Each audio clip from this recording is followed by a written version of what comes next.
In this video, we will discuss countries that might be relatively safe during a potential Third World War, including a possible nuclear conflict. And before you start watching, please support this video by giving it a like, and don't forget to subscribe to the channel. Given current geopolitical tensions and regional conflicts, the scenario of a Third World War, unfortunately, cannot be ruled out.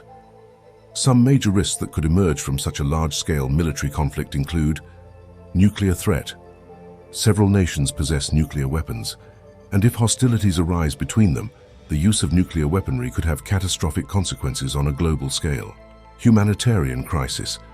Massive civilian casualties, huge refugee flows, and potential food and medical crises could lead to a humanitarian disaster of unprecedented scale.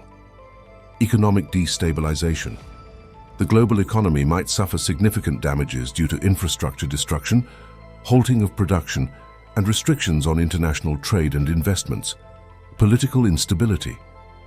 The international political landscape could undergo dramatic changes, altering geopolitical relationships and the influence of certain nations.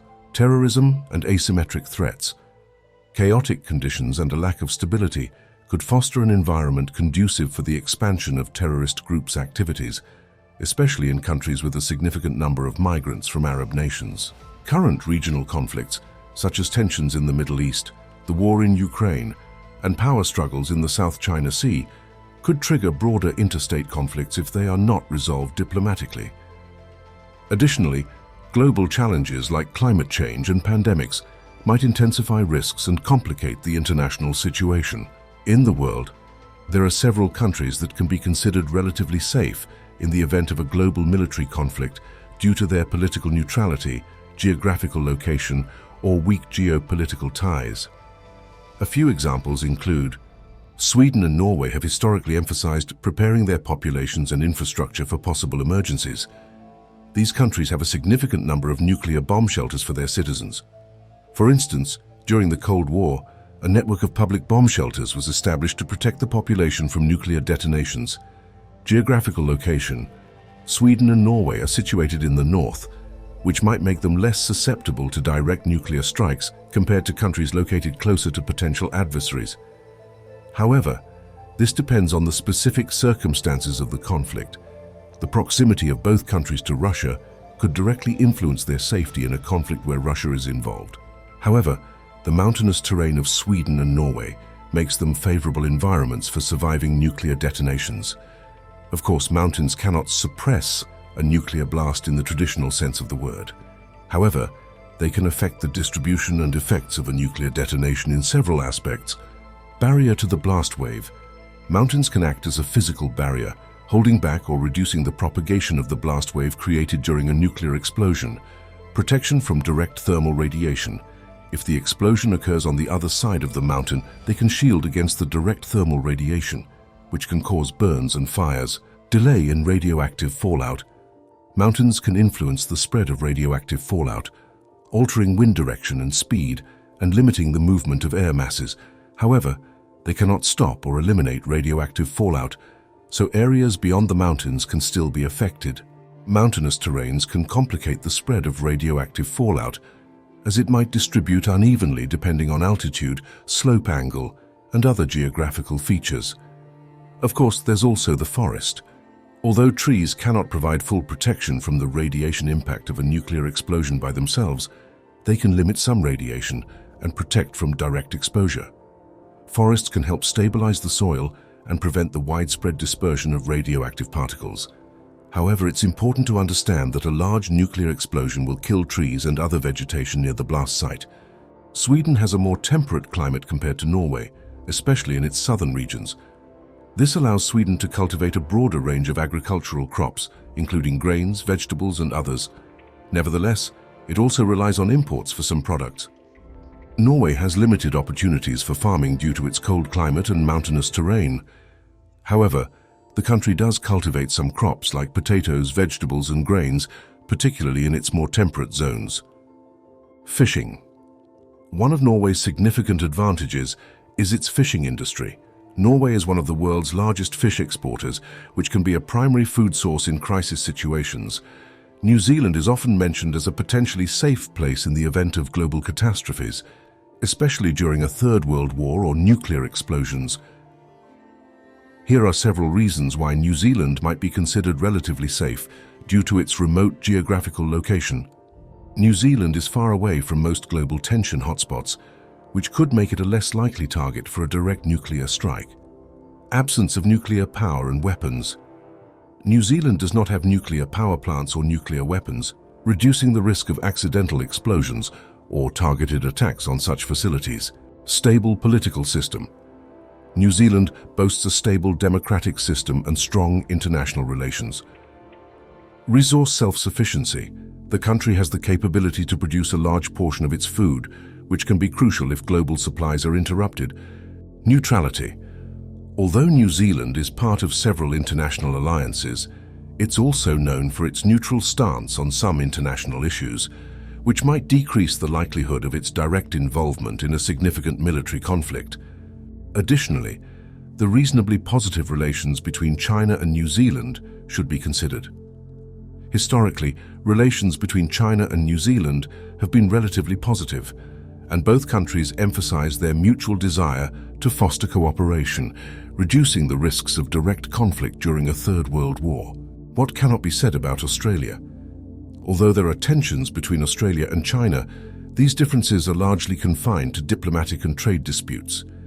Considering the global context and the interconnections between countries, both sides will likely strive to avoid open conflict. Australia is located far from most major global hotspots of tension. This could make the country a less appealing target for a direct nuclear strike. However, Australia is a key ally of the USA and is part of several international defense alliances. This might increase the likelihood that Australia becomes a target in the event of a major conflict. The absence of nuclear weapons in the country could reduce the chances of it being targeted for a nuclear strike. Several important military bases are located in Australia, including US bases, which could be potential targets. Australia has substantial natural resources and can produce enough food for its population. A large part of Australia is desert, which could serve as a relatively safe haven from nuclear explosions occurring on the coast. Canada, being the second largest country in the world, has numerous features that might affect its situation in the context of a hypothetical World War III or nuclear conflict. Geographical location. Canada is situated in the north of North America and shares a long border with the United States. This geographical position could make Canada a potential target, since it is a close ally and partner of the USA, which would likely be one of the main participants in any global conflict. Military political alliances. Canada is a member of NATO, which might make it a target for attacks in case of a conflict between NATO members and their opponents. Strategic importance. While Canada might not have the same strategic importance as the USA in the context of nuclear targets, its key military and infrastructure sites could become targets. Canada is rich in natural resources, including water, oil, gas, minerals, and forests. These resources could become significant in a global context, especially if other regions are destroyed or rendered unusable. Canada produces enough food to feed its population. Specifically, the country is one of the largest exporters of grains and other agricultural products. However, many Canadian agricultural producers rely on export markets, so any global conflicts could affect the economic stability of this sector. Large areas with sparse population. Most of Canada's population is concentrated along the southern border with the United States. The vast northern territories of Canada have a low population density, which could provide additional protection from attacks or contamination. Protection from radiation and nuclear fallout. Canada's geographical location, topography, and climate might make some of its regions less vulnerable to nuclear fallout or radiation effects compared to other places. The Caribbean islands consist of numerous islands located in the Caribbean Sea. They are known for their beauty, cultural diversity, and a history tied to colonization. When considering the Caribbean islands in the context of a hypothetical World War III and nuclear explosions, a few aspects can be highlighted. Geopolitical position. Most of the Caribbean islands are not major geopolitical players on the world stage, so they are unlikely to become direct targets of a nuclear attack. However, some islands, especially Cuba, have a history of geopolitical tensions, notably during the Cuban Missile Crisis of 1962. Economic dependency. Many of the Caribbean islands heavily rely on tourism and food imports.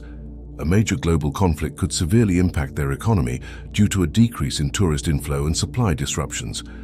Natural disasters.